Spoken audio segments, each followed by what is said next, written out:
Alors aujourd'hui, petite vidéo sur la perspective. Alors il existe deux types de perspectives, la cavalière et la linéaire.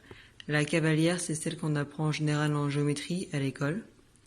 Et la linéaire, c'est celle qui se rapproche plus de ce qu'on voit. C'est-à-dire de ce qu'on peut voir par exemple ici par la fenêtre, à savoir que plus un objet ou une chose est loin, plus elle sera petite. Par exemple, les voitures sur le parking, elles paraissent petites par rapport à ma main qui est tout près de l'objectif. Là, je pourrais presque tenir les voitures dans la main. Alors, la perspective linéaire, elle a été mise au point au moment de la Renaissance. Et en fait, c'est assez simple de la penser. Alors, selon le point de vue, elle peut avoir un ou deux points de fuite.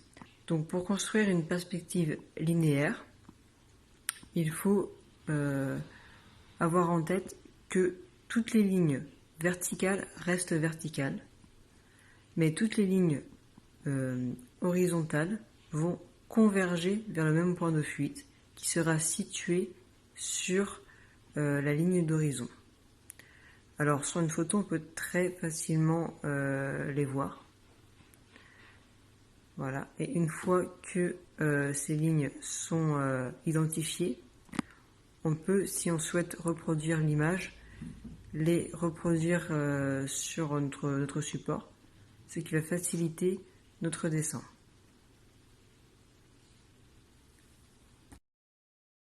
Alors, dessiner les objets ou le paysage en perspective, c'est une manière de retranscrire la 3 dimensions du réel en 2 dimensions du support papier. Alors, ce que je conseille quand on dessine un paysage ou un objet que l'on voit ou que l'on voit en photographie, c'est de partir sur une forme géométrique qui va englober cet objet. Par exemple, une voiture dans la rue, une télécommande sur une table, le faire exister dans un pavé. Une fois que le pavé sera du coup mis en perspective, il sera plus aisé d'y dessiner l'objet en question.